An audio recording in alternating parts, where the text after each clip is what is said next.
From the Bardic College. Adventure I6 Ravenloft came out in 1983, and in addition to being the origin of the famous vampire antagonist Strahd Von Zarovich, the adventure also featured a unique structure that allowed for the cards drawn by a fortune teller during a reading to randomize elements of the game, making I6 a natural adventure to play multiple times. On top of all this, Konami completely stole the image of Strahd Von Zarovich as the stand-in for Dracula on the cover of the 1987 Castlevania II Simon's Quest game. How dare they?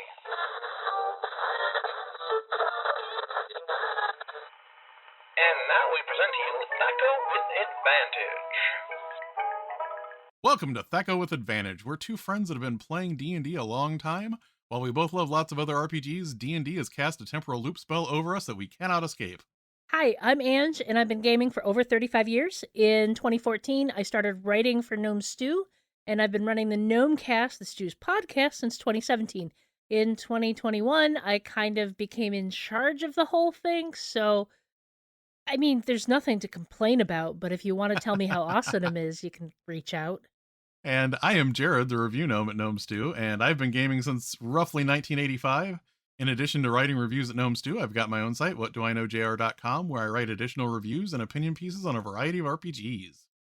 After we look at the games we're running in the campaign journal, we'll be talking about running the same adventure multiple times. Then we'll have some recommendations for D&D related content for you to check out in our downtime research segment. Let me just finish up this campaign journal.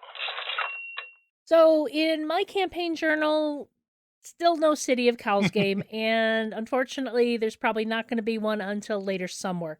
For our last session that we were going to play, the GM had some folks coming in from out of town that I don't know if he had forgotten or it was an unexpected thing, but he confessed that he's got a lot going on right now and wondered if someone else would be willing to step in and run for the next 2 or 3 months.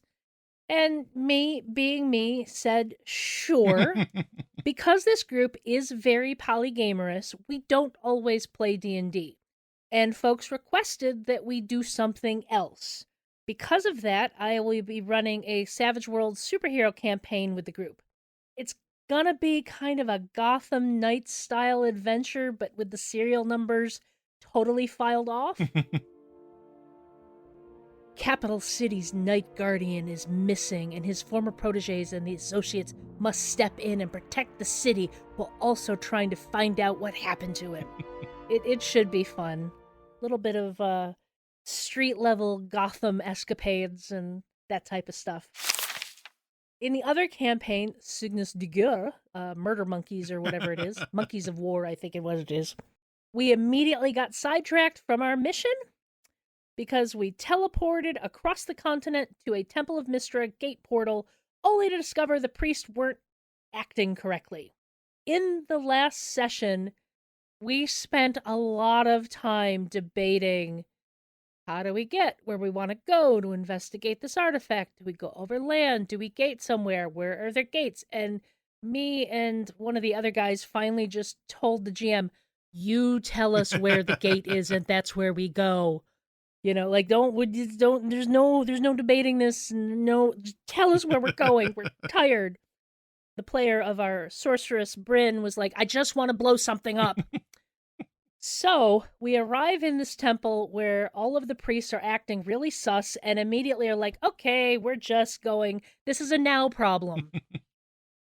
We basically started barging our way in to be like, hey, we've got a cleric of Mystra with us. He deserves to be able to go in and, you know, make an offering at the altar or whatever it is clerics of Mystra do. And they were trying to stop us. And the priest we were dealing with up front, Arima, our cleric, was a little concerned that he might be under mind control, so requested that we not kill him.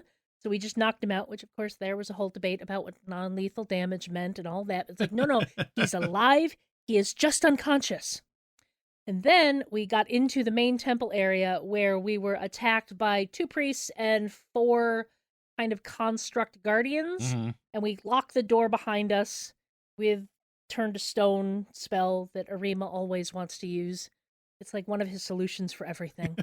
Anyway, we get into this fight. We kill the other 2 priests, and Tad, our brung wrestler, notices they have some control rods on them, uses that to make the constructs stop, which gives us a moment to breathe.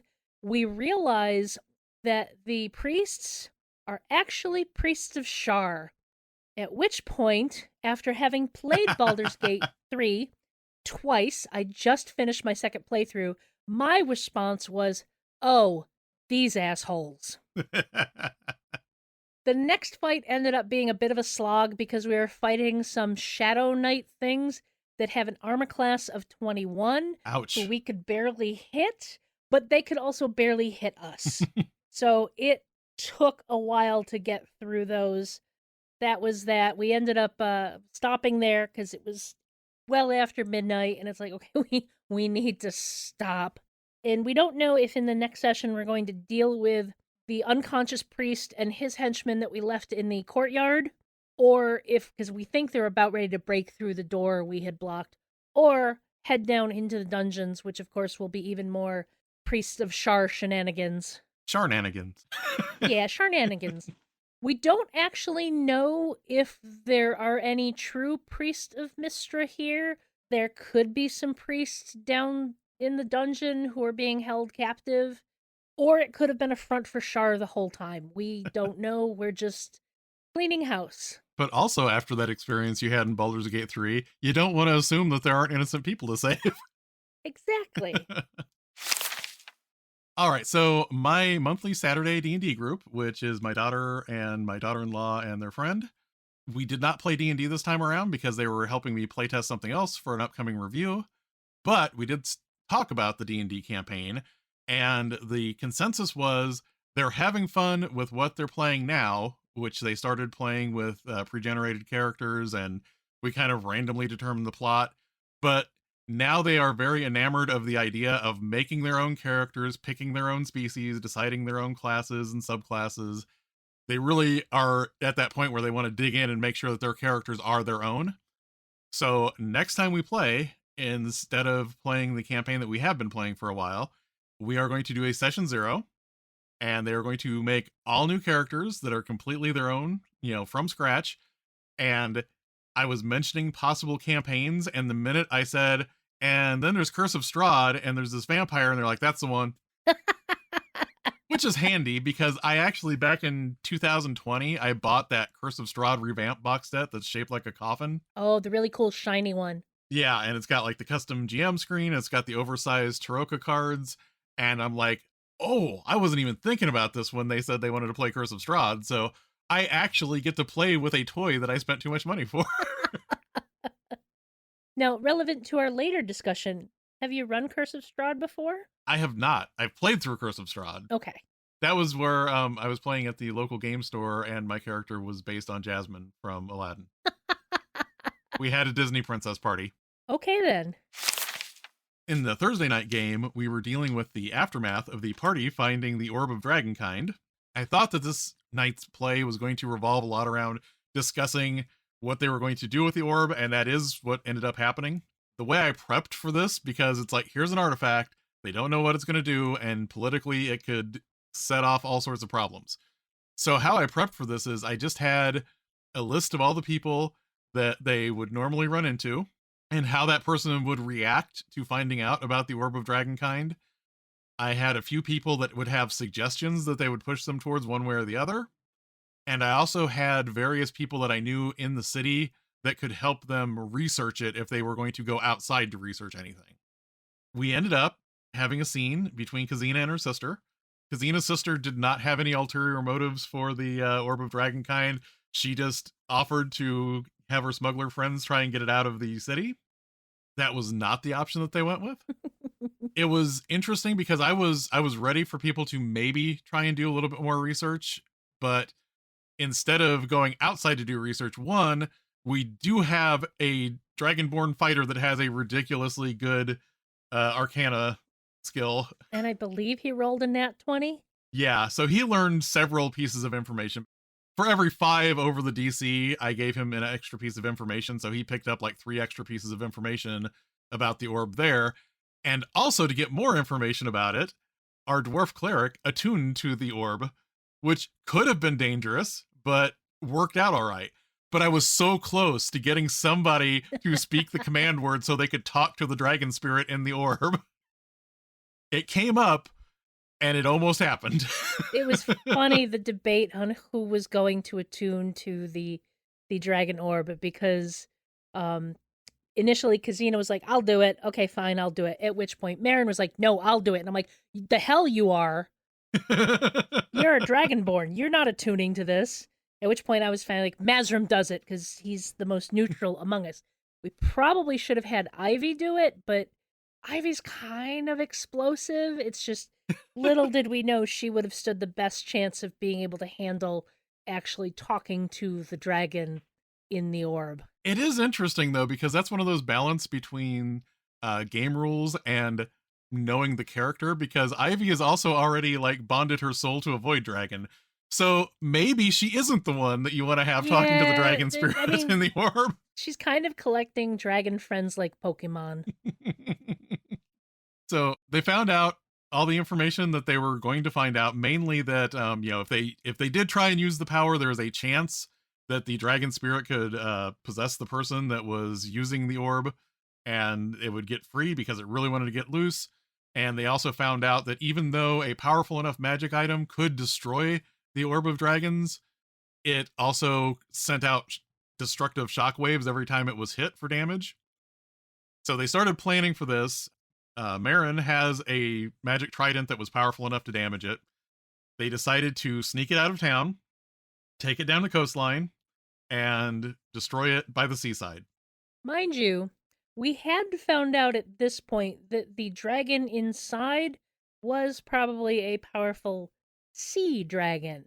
Yes, it was an ancient sea dragon. Which we decided to destroy the orb next to the ocean. Yeah. Yeah. Most of the planning involved making sure that Marin didn't get, blown to pieces from stabbing it, but he actually did a lot more damage, and I rolled really low for the concussive force wave that was hitting him.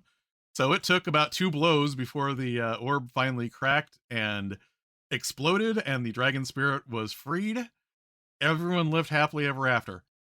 No, wait, they didn't. They were next to the sea. It was a sea dragon. In the Midgard setting, sea dragons are very close to their progenitor, who is the sea dragon god Thac0. Because they destroyed this orb on the beach, Thac0 realized what was going on immediately. He felt the soul of one of his children being, thrown from this plane of existence. So Thac0 kind of hit the pause button and talked to our party for a bit. Talked. He told us what we were going to do, and we don't have a choice. Yes, and Thac0 would like them to travel into the Netherrealm, find the soul of the sea dragon, and bring it back to him so that at least her soul is not, in some other god's domain. It's a simple thing. I'm sure you guys can handle it. I love the fact that Marin was so upset that you have to travel to the other planes again.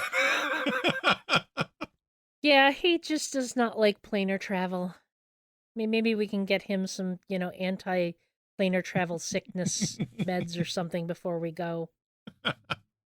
Everyone is 11th level now, so we're getting up there. We're on the back end of the levels that D&D actually provides you rules for.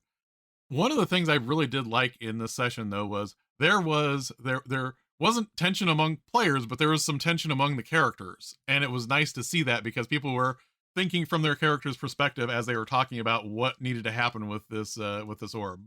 Yeah, and I also especially enjoyed the scene at the very end with Ambassador Darius, who, I mean, he's a smart kobold. He knew something was up, but we still shocked him a little bit with the truth of what was going on. Yeah, this actually pushed him past the threshold of what he expected out of all of you, and he's got a pretty high threshold. I liked having the opportunity to have that scene between Kazina and her sister, because we did a little bit of that, earlier, but I wanted her to get her feet under her before I started using her for other things in the campaign, and I was glad we could, have that conversation. That was kind of nice. I mean, she'd been through a lot. She was kind of traumatized. Being almost turned into a hag will do that to somebody. It will. Even though there were mechanical aspects to what we were doing, this was a lot of role-playing and story development for this session, and I enjoyed that.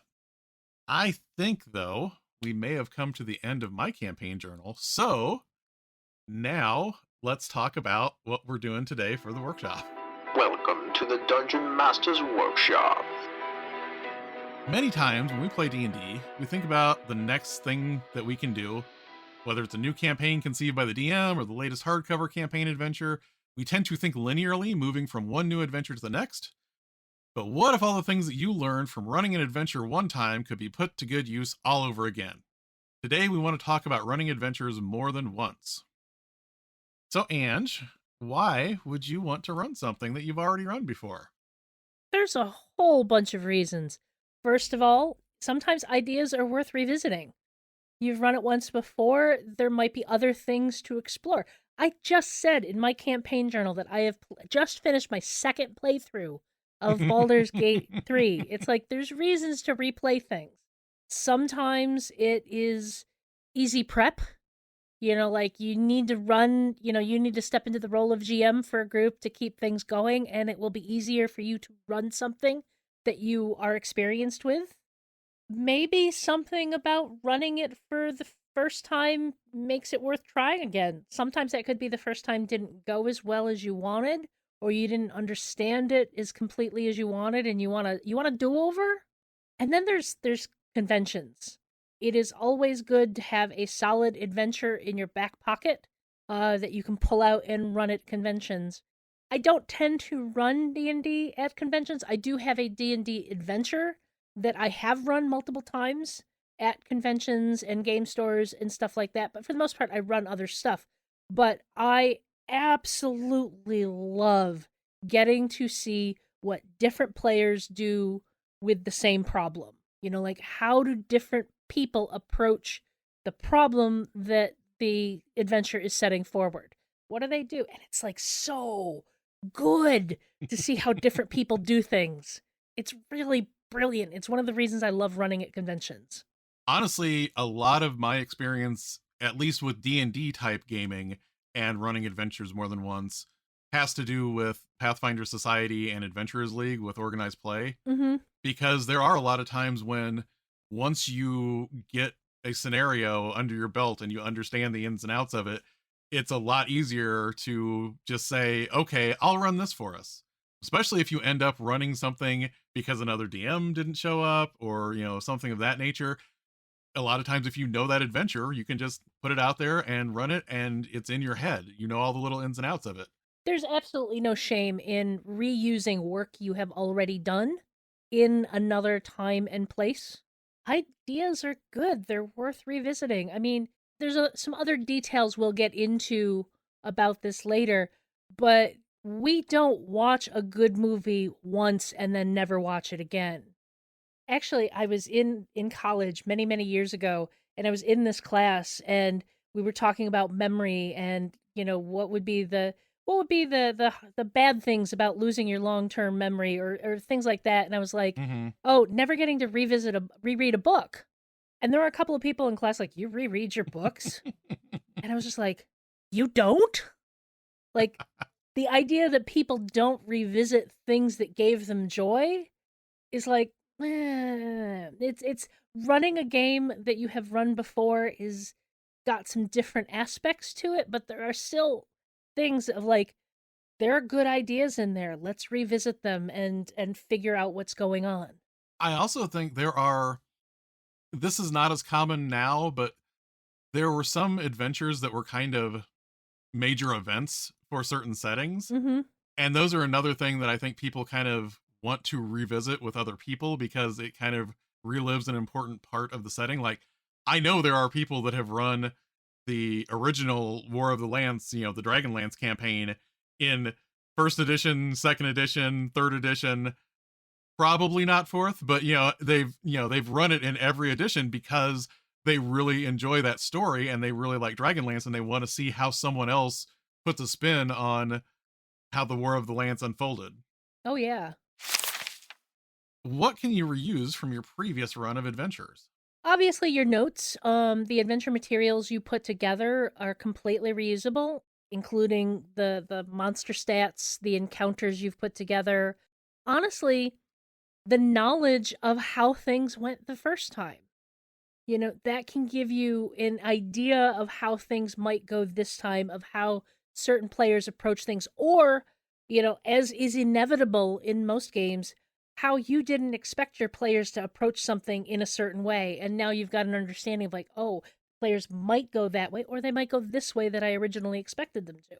So having that foreknowledge of how things went can be super valuable in trying to run that campaign or that adventure a second time, or a third time, or a fourth time, or whatever you're doing. I know when I was doing this with organized play a lot, one of the valuable things to reuse was literally the tactical maps that I had set up for it, because I didn't, I did so much work in third edition and Pathfinder, but I would get the gaming paper and I would draw out exactly what the encounter was supposed to look like. It is really nice knowing that I didn't have to do that again because I already have it set out for this scenario. Crafting encounters is that is a lot of work. Oh yeah.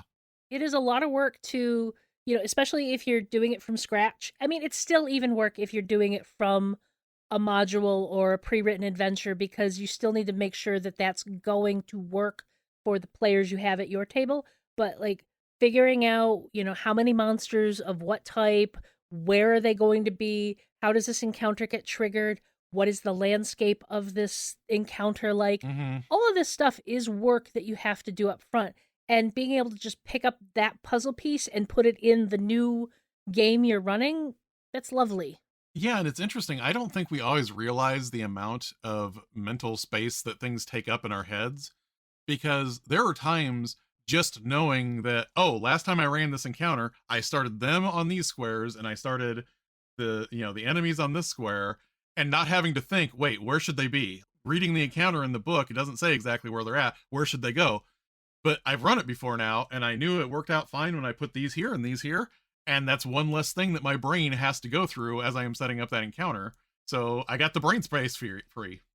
Or you set up an encounter, and when you ran it the first time, it wasn't quite where you needed to be, so you can adjust it to have things in a better position for this new encounter, for this new group. And even if you're not going to be a terrible to yourself like I was in 3rd edition and try and draw out all these maps yourself and everything, even something like knowing, oh, that one flip mat that I have that has the image of the hill on it or whatever worked really well for this. You don't have to go through all of your resources and do that stuff again. You already have an idea of how you want to do this. Or, like you just said, you could think, I used this map last time and it didn't quite feel right. Maybe I should use a different map for it. And also, invariably, there is the situation of you find a map that'll do okay for whatever you're running, and then a few days after you run that encounter, you find the perfect map. Yes. And it's ugh. It is funny, though, because in our Marodi campaign, there's been a couple times when I do that between sessions, but it was a cliffhanger. So when you guys come back, the field that you were standing on looks completely different. Because this looks much better now. The other thing, though, when you're talking about reusing things from a role-playing standpoint, there are times when I don't know how I'm going to run an NPC, and the way the players react to them helps me figure out what that NPC acts like and what their mannerisms are. And from then on, I know that NPC. I'm not starting from scratch when I use that character again. Right. And you have an idea of how the players might react to them. So what types of things should you be careful about reusing when you're using something that you've run before? Speaking of knowing how your players might react to something, when you're reusing something, you need to remember very clearly and strongly in your heart, different players are going to do different things. You can take the notes and the outline of the adventure that you have prepared from the past. You can take those encounters, but you can't always count on the players doing exactly what they've done in the past. So you need to make sure that you are prepared to adjust things on the fly or not be tied to certain things that happened in the past. Those certain things may have been very key to the previous group that played through that scenario, but may not matter to the new group, and you have to, the writer, what is it the writers say? Kill your darlings. Mm-hmm. You have to be prepared to let some of those things go as things take a turn for whatever the new group is doing.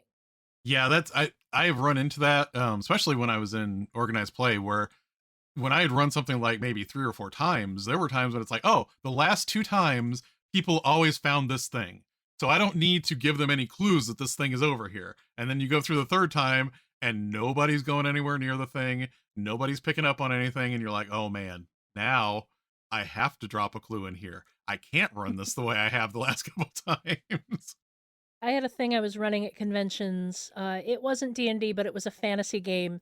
And the whole concept is the PCs are sent out to go to this trade town and find out about a caravan that went missing, and then go find said missing caravan. Very straightforward adventurer. Go to this location, ask questions, and then go find the missing thing. It generally went pretty smooth every time I ran it before. I ran it probably about 4 times. Went pretty smooth, except for one time I ran it at Origins, and I had this player who refused to leave the trade town. He kept coming up with more questions to ask, more things to do. I was trying to, accommodate what the players are engaging with, and nobody else seemed to be too upset, but, he just kept eating away at the amount of time I had to run this session, and I finally had to, pick up the caravan and move it to just across the river from the trade town on the other side of the bridge in a little village that wasn't actually there, but it was for them to have any sort of satisfying conclusion to this adventure, which all of the other players absolutely deserved, even if this guy refused to engage with things. Yeah. Get them over there, they found the missing caravan, found the kidnapped caravan driver, saved the day, yada, yada, yada. Everyone was like, yeah, that was a good game, left, except for the guy who dragged his feet and was like, yeah, that was fun, but it was way too much of a railroad. Oh, goodness. And that's the thing. I mean, we're talking about things you shouldn't reuse, and we're talking about assumptions that you shouldn't reuse.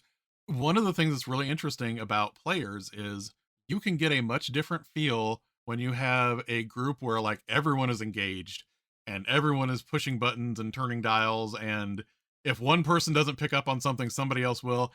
And then if you get another party where they're all great people, but none of them are proactive, you can't run that game the same way for them.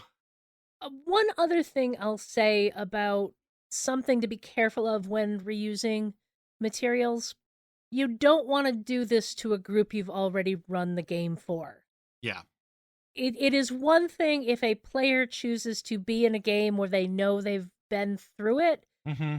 If you have run something for your players, reusing that, even if you file the serial numbers off and change it just a little bit, your players are going to know. Your players are going to remember.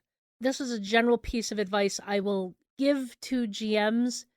Be mindful of what your tropes are, because a lot of times GMs who don't think about the tropes they fall back on will reuse the same tropes over and over again, and players who play their games multiple times will be like, oh yeah, I've been here, done this. I had this brilliant idea that of having my party start in media res. I had them in the middle of a fight, and I had them explain, okay, what went wrong in this job. And I didn't realize a few months later, I did that same thing again. And one of the players pointed it out, and I was like, yeah. Yeah, I've done the same thing. Carnivals, amusement parks, fairs. I have to be careful about reusing those. When Captain America Winter Soldier came out, me and a friend were sitting in the audience, and we both looked at each other and it's a that guy game, because we had a friend who would constantly have lost World War II bunkers show up in his game that we would have to explore to find clues about what was going on. And it was just you got to be careful of your tropes. It's okay to reuse ideas and concepts, but be mindful of when you're using them as a crutch rather than a tool. And I think the last thing I'll say about being careful about reusing things is to talk about the mechanical. Sometimes, if you think, man, this villain that I used went down really easily, think about what happened in the fight. If multiple people got crits and you were rolling terrible, that isn't showing you what that NPC or monster can actually do. And if you think the next time you run this adventure, you're going to amp that character up, that may not be what you need to do. You know, there's always times when you have to understand the context of what happened. So be really careful when you think, you know, make sure that it wasn't a fluke the first time that people blew through that encounter. Right, and I've talked about this before in the past. There was a difference between my regular Saturday group and the kids I was running through D&D.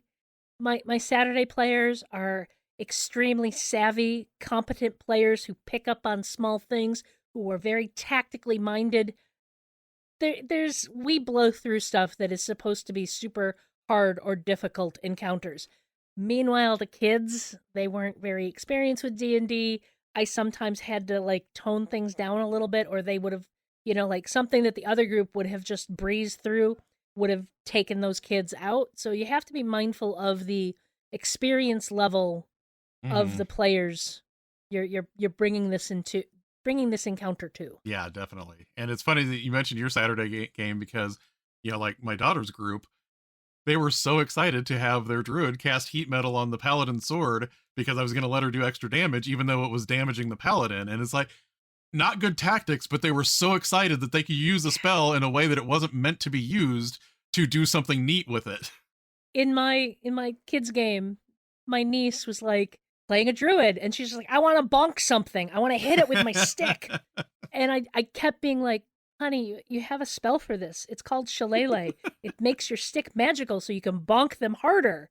Oh, okay, I guess I'll do that. But it was just like so excited to just hit something, and it's like, there's more tactics here. There's more stuff you can do. But why isn't the spell just called bonk and stick?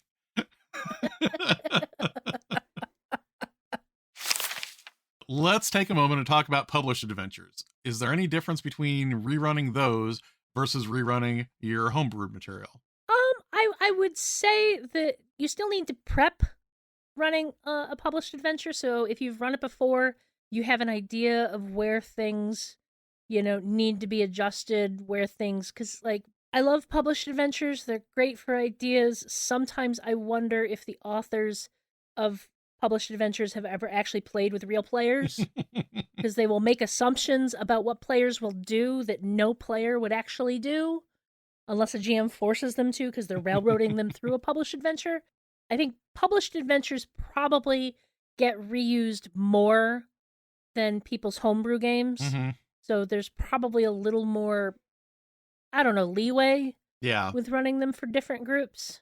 We'll talk about this a little bit more later, but I have run Storm King's Thunder all the way through, and I was also a player in Storm King's Thunder after I had run it.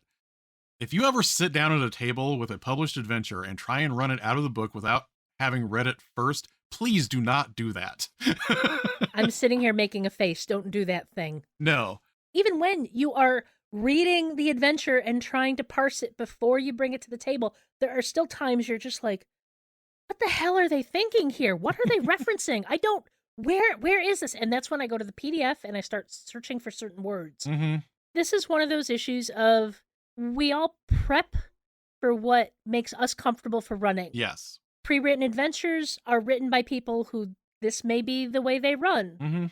It's not the way everyone else runs. So you need to be mindful of figuring out what the moving pieces of that published adventure are before you bring it to the table. There have been times when I look at a published adventures map and I go, I don't know where the exit is at here. And even when it's clearly marked with letters, I'm like, I'm lost, because there's like 30 different locations on this map. And part of what I will do when I prep for things like this is I'll like put a Post-it note saying, it's right here. This is the exit. If they go to this room, don't forget the exit is right by that. And that's one of those things that when you have run something before, you already know that. You already have that in your head that that's something that you need to do. One of the things, I actually wrote a whole blog post after I ran Storm King's Thunder about what I would do if I ran it again. There were several points in that adventure. And by the way, I am not criticizing anyone that writes published adventures that does not make things as clear for everyone that reads it as they possibly could. There's always limitations. Something's going to get missed. I get it. But there are a couple locations in Storm King's Thunder that are obviously pointing to other locations, but neither encounter says that they have anything to do with the other encounter. you will go to a certain town and interact with this tribe of Uthgardt barbarians, and they talk about how this person is missing, and nowhere in that encounter does it say, you will find this person in, chapter 3 in section blah, blah, blah. And I'm reading through like this layer of this polar worm later on, and I'm like, oh, that's their dead body. But they never said that. So I just described that as a dead body and didn't make that connection when my players went through there. So they never got to go back and talk to those people because it didn't expressly say, this is it. This is that thing that we talked about in the earlier chapter. Yeah. Again, no shade on the people who write adventures. I've written adventures. It's not published yet, but I've written adventures, and it's hard. Yeah. It's hard making sure everything's there that needs to be there in a format that is easily understood and digestible. I think that's actually an interesting thing, like to segue into a little bit of, old D&D versus modern D&D. When that happens now, it tends to be because it's a really big adventure and somebody didn't come back through and make that reference that you should go back and look here. Mm-hmm. In older adventures, that was intentional because you had some of the old school designers that thought, if you're going to DM, you're going to have to put these things together. I'm not going to tell you that these things go together. Yeah. You need to get good and figure out how all this stuff goes together. And that's actually what kept me from running published adventures for a lot of my early career. Yeah. But yeah, like you said, you do need to prep published adventures. And if you're going to run a published adventure again, you've done a lot of that work. Man, it is really interesting, though, to see other people interpret things, because I've run Lost Mine of Phandelver multiple times, and I had one party that was just like, oh, we're going to talk to people, we're going to get a job, we're going to go do that job, then we're going to go back and we'll talk to somebody else. And then I had another party that was like, we're going to explore this thing, that's a red wizard, we're going to attack him, oh my gosh, he fireballed and killed 3 of us. There's going to be a little bit of difference there. So the funny thing is, from that point on, I developed certain personality traits for that red wizard that I characterize that red wizard with from then on if I ran it again, because I basically turned it into like, I don't want to fight. I'm evil, but I don't want to kill people. So is there a difference between reusing material for a home game versus a public one-shot?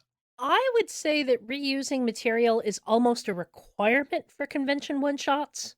Like I mentioned earlier, you want those scenarios in your back pocket that you know how to run, that you can pull out at a convention. I will regularly playtest my convention one-shots before I bring them to a convention, because when you are at a convention, more than likely people have paid to be there and play your game.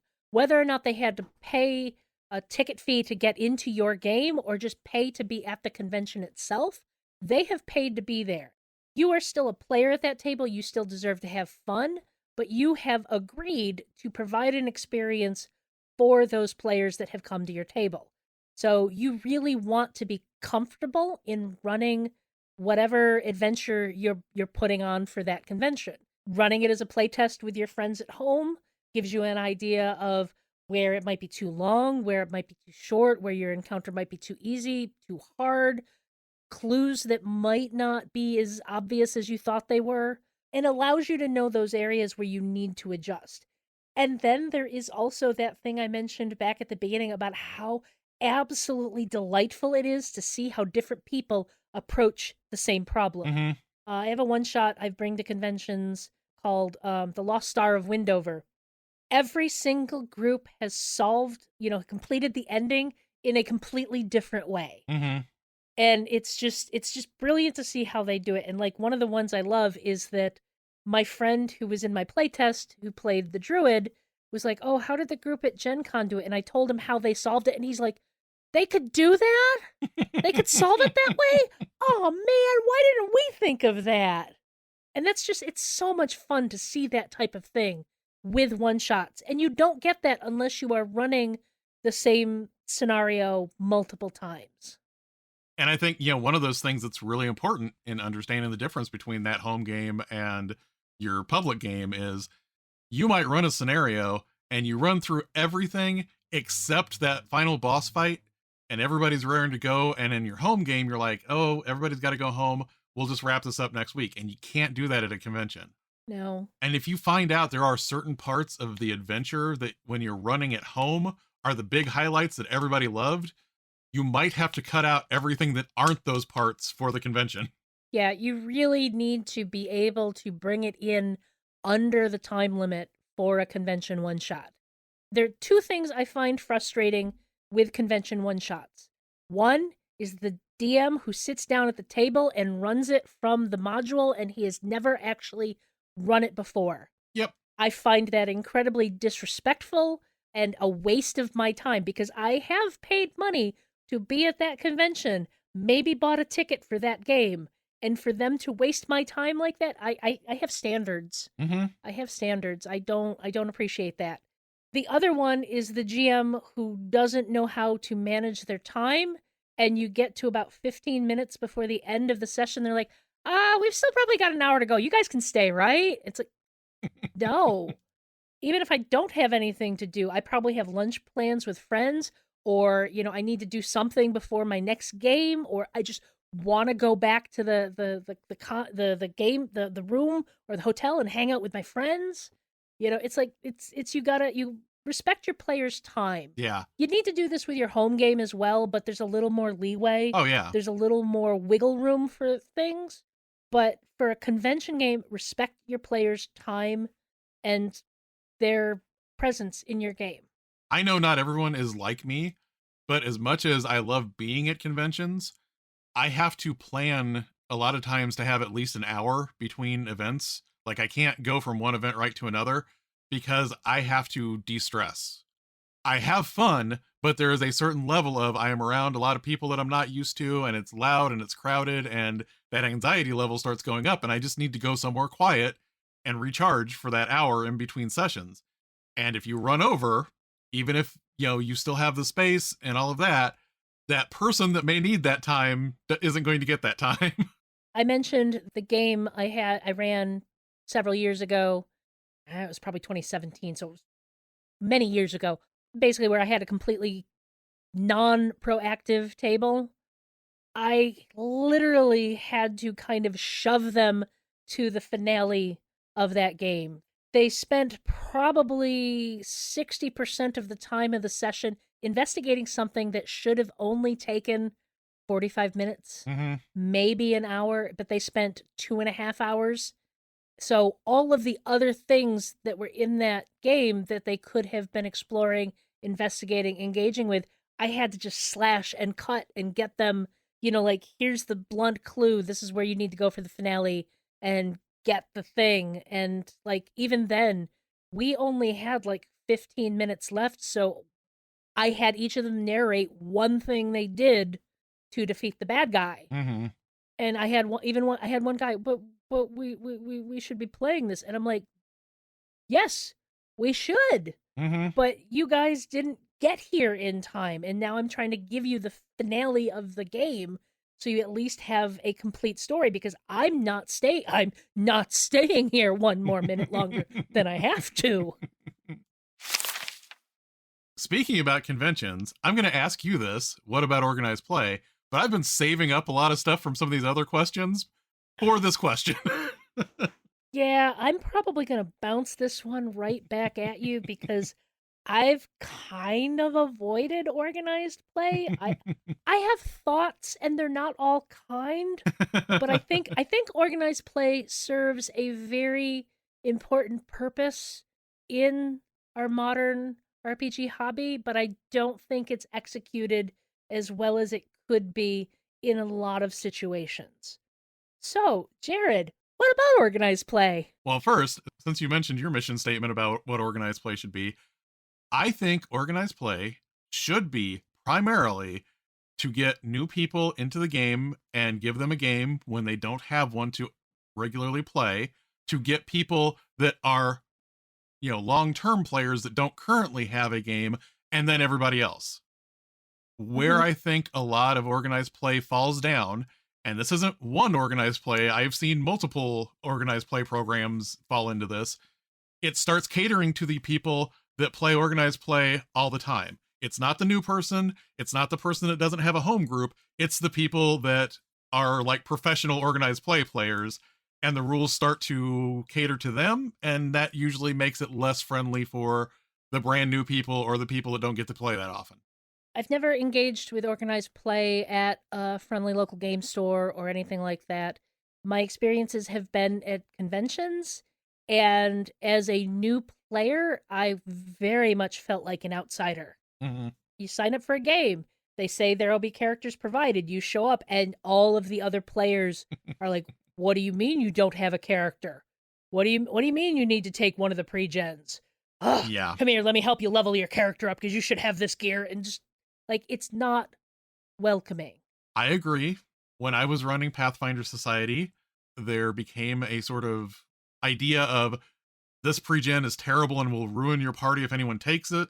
Everyone needs to buy their own wand of Cure Light Wounds because I am not going to waste my spell slots on you. I will take your Cure Light Wounds and heal you with it, but you have to pay for it because I want my spells for combat. There were things like that when people say you should just know this, and it's like, no, you shouldn't. You're creating a barrier for people coming in here. However, I don't want to just make this about, hey, what can go wrong with organized play? I don't like it, but to be fair, a lot of those people who get into it, they feel a sense of community with the other people who play regularly. Oh, yeah. And there is value in that community. I just don't think it should be the sole purpose of organized play. Well, it's like I said, it shouldn't not cater to them, but I think the hierarchy should be what I mentioned before. Yeah. That said, organized play has definitely provided me with a lot of fun times. Everything that we've talked about having that shared experience and seeing people replaying things and getting the excitement of seeing somebody do something different in the same scenario, that is up and down what you can get from organized play. So these are the good parts of organized play. This is why it is worth checking out and hoping that maybe like your local scene will fit your type of gaming. But when it comes to running things more than once, what you have to realize with organized play is you do get a wide range of people. You may not be able to prep that adventure one way and run it one way from then on. What I would have to do is when I got a group of people, especially when like 4 out of 6 of my people at the table were all people that were friends that went to organized play all the time and they were super tactical and all that, they weren't going to take as long with combats because they were going to do this thing where it's like, we cast this and we do this and this person hits with this and that should do enough damage to kill it in one round. Hey, we're done. While that doesn't always seem fun for other people, it was fun for them to speedrun the adventure, but I also didn't want to have it done in an hour and a half. So I had to make notes on, okay, if they're going to role play with this person, I want to make sure to hit these points a little bit more than I would if it was somebody that was taking longer tactically. If they're going to be looking for this side thing that they're supposed to be, able to get because of their faction missions, I need to make sure that I maybe make it a little more challenging for that tactical group because they're going to be spending more time on this than they are this boss fight that they're going to breeze through. In that case, organized play sometimes requires you to kind of do parallel, versions of your prep. Mm-hmm. Another thing about that is part of your prep is learning what scenes to jettison.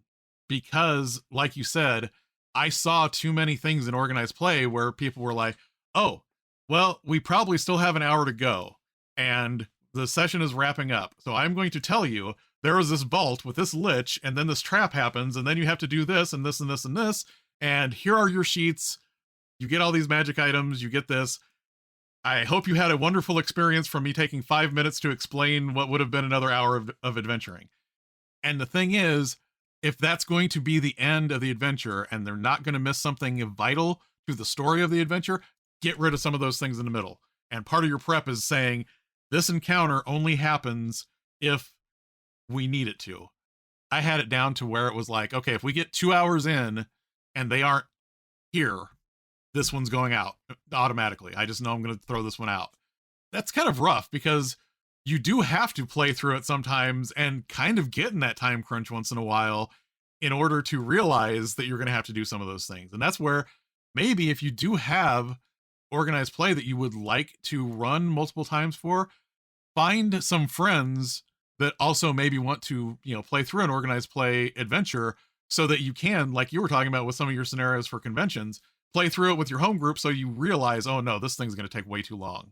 If I remember correctly, one of the reasons I stopped signing up for early Adventurer League type stuff is some of them were 6-hour sessions. Yes. And I'm very comfortable in the 4-hour session at conventions. I really don't want to spend 6 hours on one game. some organized play have done some things to what they think is accommodating, and I don't actually think it helps.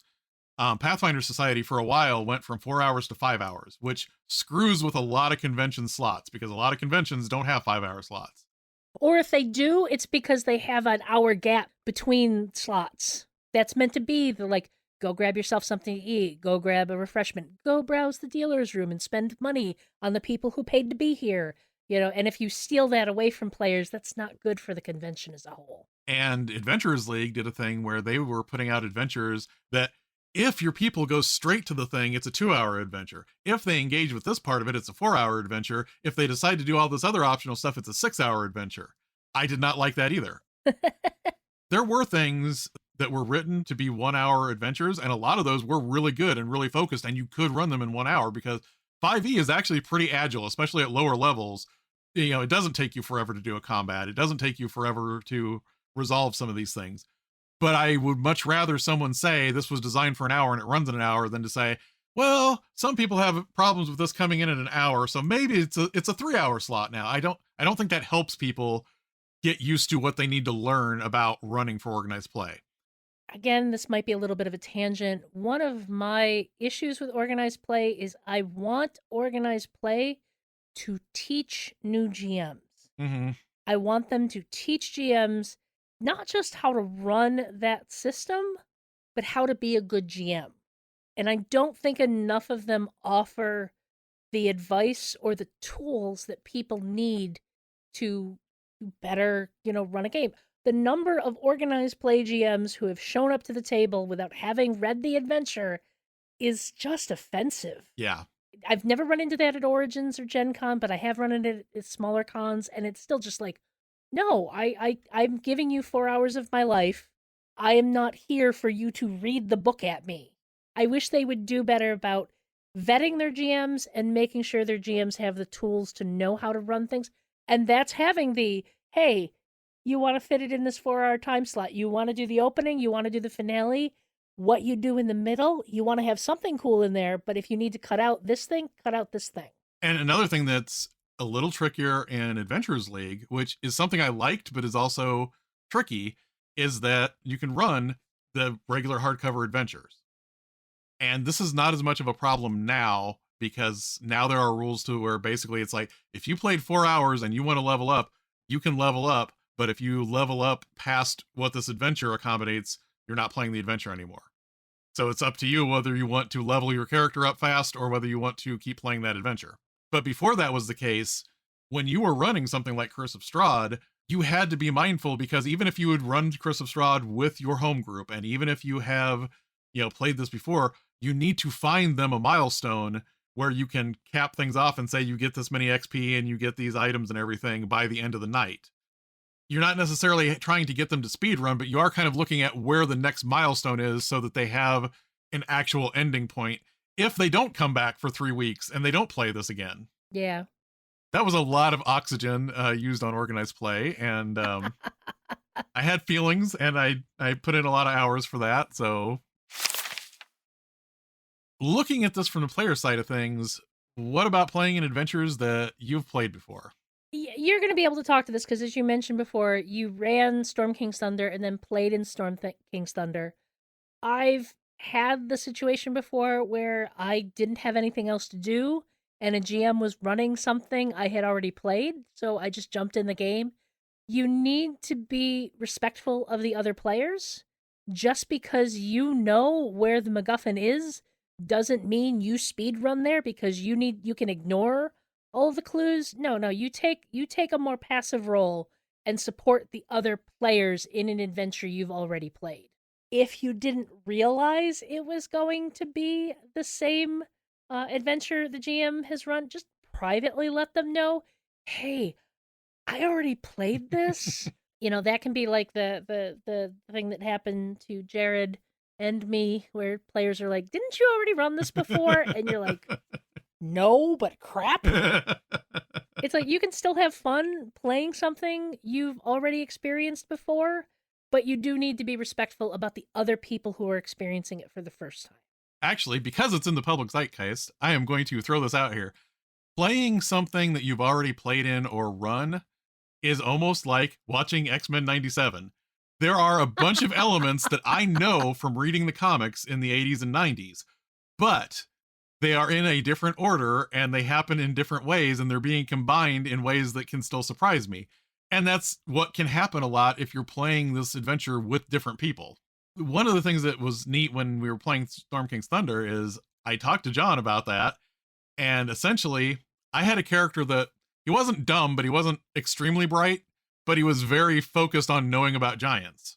What would happen there is John could hand it off to me to do exposition about giants, and I could tell people general stuff about giants.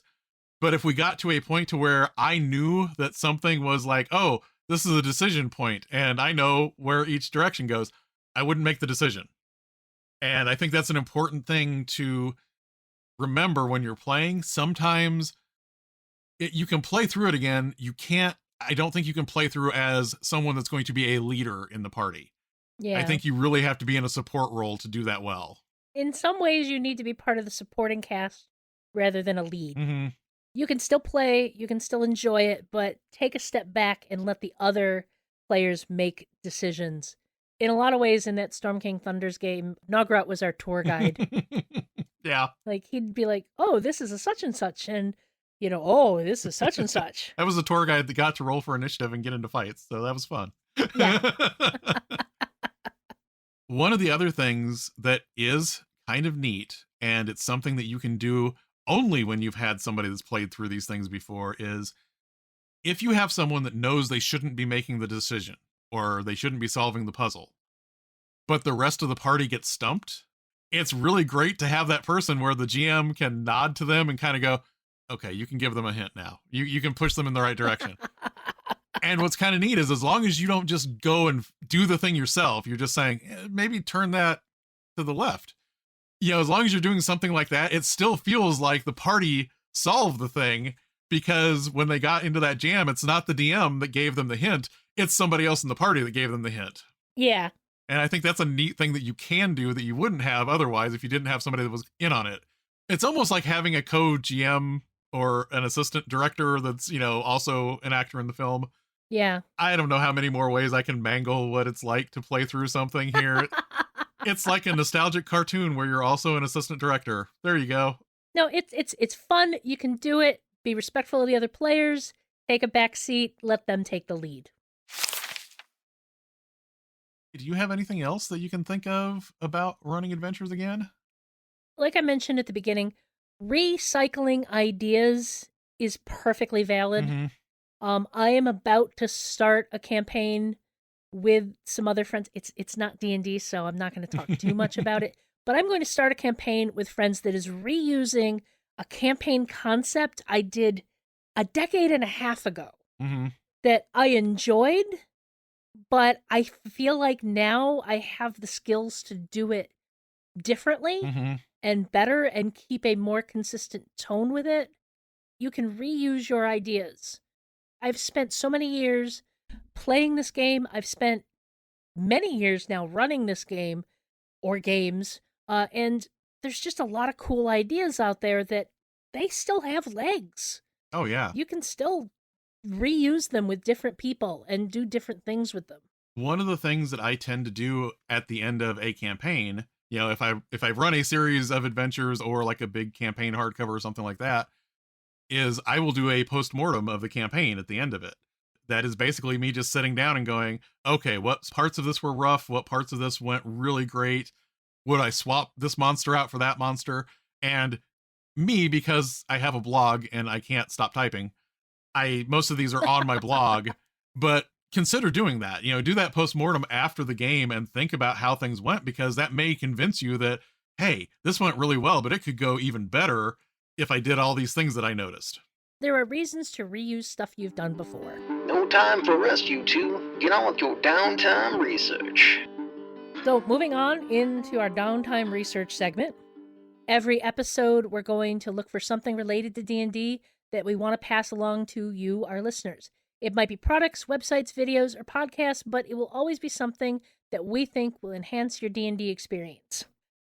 This week, we've talked about Dimension 20 before, but I wanted to give a little nudge towards them again. Brennan Lee Mulligan is always a joy to watch as a GM. On the show, they are currently doing the 3rd season of Fantasy High. It's a mashup of D&D and 1980s high school dramas. Yeah. It's kind of hilarious. As a caveat, I haven't actually been watching the full episodes because APs and I, actual plays and I, have a bit of a fraught relationship. It's hard for me to give them the attention they deserve. But they have been putting out a lot of shorts that are absolutely delightful in the way they highlight the game, both in the growth of these characters and their relationships together. But also the times they absolutely flummox Brennan. This is something every GM should get used to when a player completely and legitimately, legally, completely sends your carefully crafted plan spiraling into chaos. Specifically, I'm talking about Gorgug's barbarian abilities completely stopping Brennan and his bad guy in their tracks. I'll have a link to Dropout TV and Dimension 20 in the show notes, but you can also find them on YouTube for their shorts. You can talk about Brennan and, his pacing and his, stories and his characters. But one of the things that is great about Brennan is he rolls with what people throw at him.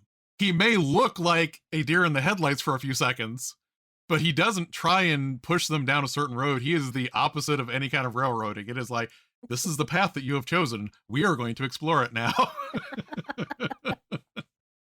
The other thing I was going to say is compared to some other APs, it is a nice balance because they aren't one-shots, but they're organized into seasons. So it's not quite like trying to jump into Critical Role that, runs campaigns for multiple years at a time. You're only going to watch a certain number of episodes and then the season is done. And then if you want to watch the next season, you can come back later and do that. And, and there's also different levels of engagement because if you have Dropout, you can watch the extended things where they do interviews with people and they talk about the people that make the miniatures and all this stuff like that. So you can adjust the level that you want to engage with it. And I think that's pretty neat. I'm going to talk about something that there is not a chance in hell I will ever buy, but I love looking at these. The Vecna Eve of Ruin Platinum Edition is up on Beetle and Grimm's.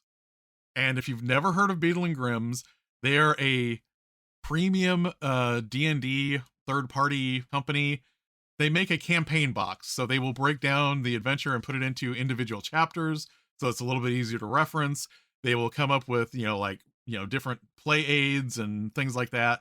It is not cheap.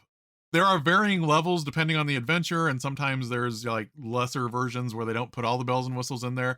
But the Eve of Ruin Platinum Edition is $500. This is what you get, though, for those $500. They have cards that represent the pieces of the Rod of Seven Parts, but they're aluminum plated and they slide together. They have battle maps of all of the major locations, so you're not drawing something out or guessing what it should look like. They have all of the handouts that would normally appear in the book where you would have to read them to somebody or maybe make a copy. They have really nice, fancy, handouts for all of those. They have a custom DM screen. They have a bunch of coins. They have 65 encounter cards, which are just the monster and its stats and what you need for when you get into a fight with them. And on top of that, they have the pre-painted WizKids minis for Vecna, Tasha, Illustrial, and 10 more medium minis and a few more large minis. And some of these even have a custom paint job that you won't get if you buy those minis in the regular sets. Are you sure you're not going to buy it? Because you certainly sound like you're talking yourself into buying it. I'm not going to buy this, but I am going to say that I started looking at the Curse of Strahd set that they have, and it restocks this summer. I'm not going to say anything other than that. It's not as expensive as the Platinum Edition, though.